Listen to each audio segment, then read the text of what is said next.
بسم اللہ الرحمن الرحیم۔ پہلا سوال ہے جی، تھوڑا سا حیا کے خلاف ہے، لیکن یہ چونکہ اس میں بہت زیادہ ابتلا ہے آج کل، اس لیے میں اس مسئلے کو باقاعدہ ریکارڈ کروا رہا ہوں۔ لیکوریا کے بارے میں کسی نے پوچھا ہے کہ اگر کسی لڑکی کو بیماری کی وجہ سے مسلسل لیکوریا کی شکایت ہو، پانی مسلسل نکلتا ہو، تو کیا اسے ہر نماز کے لیے وضو کرنا ہوگا؟ اور وہ پانی اگر کپڑوں پہ لگ جائے تو کیا کپڑے چینج کرنے ہوں گے؟ کیا ہوگا؟ نیز اگر فجر کے لیے وضو کیا تو کیا اسی وضو سے اشراق اور چاش کی نماز پڑھی جا سکتی ہے؟ یہ مسئلہ یہ ہے کہ دیکھیں، اس پانی کے نکلنے سے وضو بہرحال ٹوٹ جاتا ہے۔ خواتین کو جو مینسز کے ایام میں جو مینسز آتے ہیں نا، وہ تو مینسز ہیں، ان میں تو نماز بھی معاف ہے، روزہ بھی معاف ہے، روزے کی قضا کرنی پڑے گی، نماز کی قضا نہیں کرنی پڑے گی۔ لیکن مینسز کے علاوہ جو کسی بھی خاتون کو جو بھی پانی آتا ہے، بلیڈنگ ہو، چاہے وہ بلڈ ہی کیوں نہ آ رہا ہو، تو شریعت کی اصطلاح ہے، اس کو استحاضہ کہا جاتا ہے۔ استحاضہ کا مطلب یہ کہ مینسز کے علاوہ جو بلیڈنگ ہو رہی ہے یا اور بھی کوئی بھی نجاست جو نکل رہی ہے،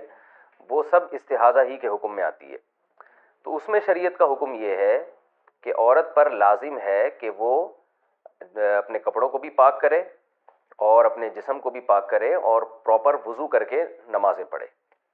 یعنی بار بار بھی اگرچہ اس کو وضو کرنا پڑے تو اس کو بار بار وضو کرنا پڑے گا۔ لیکن ایک کنڈیشن ایسی ہوتی ہے کہ جس میں وہ عورت معذوروں کی فہرست میں داخل ہو جاتی ہے۔ معذور کا مطلب یہ ہوتا ہے کہ اتنی زیادہ رطوبت جسم سے خارج ہو رہی ہے یا اتنی نجاست بار بار خارج ہو رہی ہے کہ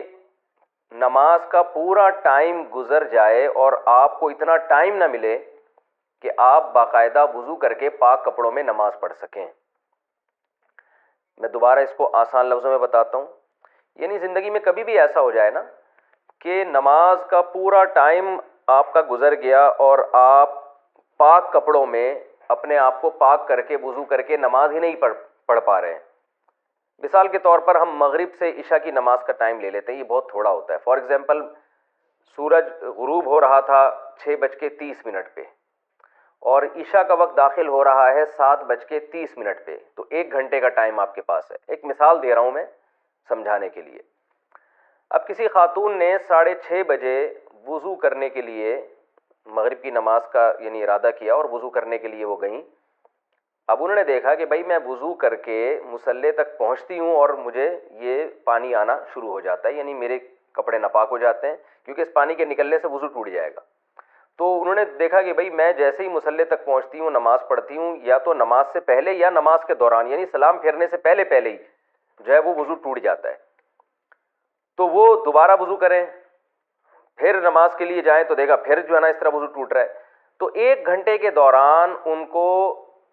ایک دفعہ بھی ایسا ٹائم نہیں ملا کہ جس میں پراپر پاک کپڑوں کے ساتھ وہ وضو کر کے نماز پڑھیں، پورے 3 فرض ادا کریں، اس میں سنتیں نہ ملائیں، 3 فرض ادا کریں، اور ان 3 فرض میں ایک دفعہ بھی ان کا وضو نہیں ٹوٹ رہا،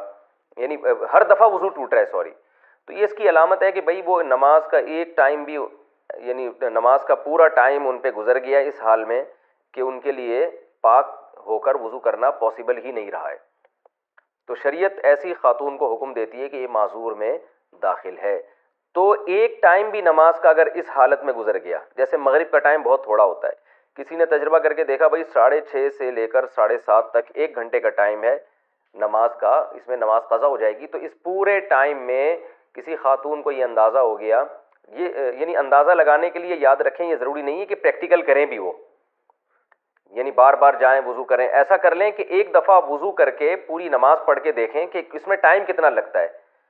تو اس ٹائم سے ان کو اندازہ ہو جائے گا کہ اس ٹائم کے اندر دوبارہ میرا وضو ٹوٹ رہا ہے کہ نہیں ٹوٹ رہا۔ تو اگر دوبارہ اسی ٹائم کے اندر وضو ٹوٹ رہا ہے تو یہ اس کی علامت ہوگی کہ بھئی آپ پورا ٹائم بھی پاک ہو کے نماز نہیں پڑھ سکتی،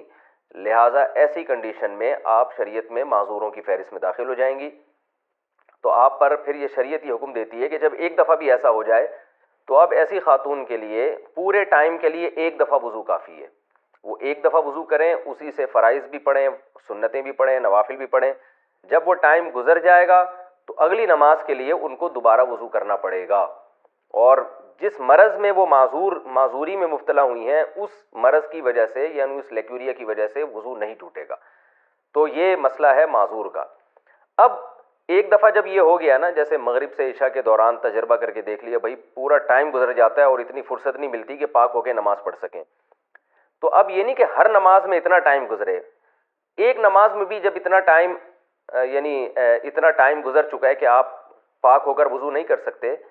تو اب جب ایک دفعہ ایسا ہو گیا تو اب معذوروں کی فہرست میں داخل ہو گئے. اب ہر نماز میں آپ نے صرف ایک ہی وضو کرنا ہے اور اس سے فرائض، واجبات، سنت، نوافل جب تک ٹائم باقی ہے آپ وہ تمام نمازیں آپ اسی وضو سے پڑھتے رہیں، یعنی لیکوریا کی وجہ سے آپ کا وضو نہیں ٹوٹے گا. اور اس میں اب یہ بھی ضروری نہیں ہے کہ پورا ٹائم آپ کا جو ہے یعنی اسی میں لیکوریا میں گزرے، یہ ضروری نہیں ہے، بلکہ پورے ٹائم میں ایک دفعہ بھی اگر بلیڈنگ ہو گئی یا پورے ٹائم میں ایک دفعہ بھی اگر نجاست اس یعنی خارج ہو گئی، وہی والی نجاست جس میں بیماری ہے، یعنی یہ نہیں کہ اگر کسی پیشاب کر لیا یا کوئی اور طرح سے اگر وضو ٹوٹ گیا پھر تو ٹوٹ جائے گا وضو، اس بیماری کی وجہ سے وضو نہیں ٹوٹے گا. تو پورے ٹائم میں اگر ایک دفعہ بھی ایسا ہو گیا کہ یعنی وہ عذر لاحق ہوا اور ایک دفعہ بھی ایسا ہو گیا تو یہ خاتون معذور ہی رہے گی. یعنی پہلی دفعہ میں تو یہ ضروری ہے کہ پورا ٹائم گزر جائے اور پاک نہ ہو سکیں، اگلی دفعہ میں یہ ضروری نہیں ہے کہ پورا ٹائم گزر جائے، بلکہ پورے ٹائم میں ایک دفعہ بھی اگر بلیڈنگ ہوئی تو بھی وہ معذوروں میں ہی داخل رہیں گی. اب معذوروں سے صحت مند لوگوں کی فہرست میں آنے کے لیے یہ ہوگا کہ پورے ٹائم میں ایک دفعہ بھی بلیڈنگ نہ ہو. یعنی آسان لفظوں میں یوں بتاتا ہوں کہ معذوروں کی فہرست میں داخل ہونے کے لیے تو شرائط مشکل ہیں، پورے ٹائم گزر جائے آپ کو وضو اور نماز آپ مکمل نہ کر سکیں پاکی کی حالت میں، کسی بھی ایک نماز کا جب پورا ٹائم گزرے گا اس طرح سے تو آپ معذوروں کی فہرست میں داخل ہو جائیں گے. لیکن معذوروں کی فہرست میں داخل ہونے کے بعد پھر اس فہرست میں باقی رہنے کی شرائط بہت آسان ہے. اس فہرست میں باقی رہنے کے لیے اتنا کافی ہے کہ نماز کے پورے ٹائم میں ایک دفعہ بھی وہ عذر لاحق ہو جائے، جس بیماری میں آپ مبتلا ہے ایک دفعہ بھی ہو گیا تو اس کا مطلب ابھی بھی معذوروں میں داخل ہے. تو معذوروں کی فہرست سے نکلنے کے لیے اب یہ ضروری ہے کہ کسی نماز کا پورا ٹائم آپ پہ گزر جائے اور ایک دفعہ بھی عذر لاحق نہ ہو. مثال کے طور پر مغرب اور عشاء کی ایک گھنٹے میں آپ نے ٹرائی کر کے دیکھ لیا بھائی آپ پاک ہو کے وضو کر کے نماز نہیں پڑھ سکتے، تو اس کا مطلب یہ ہے کہ آپ معذوروں کی فہرست میں داخل ہو چکے ہیں.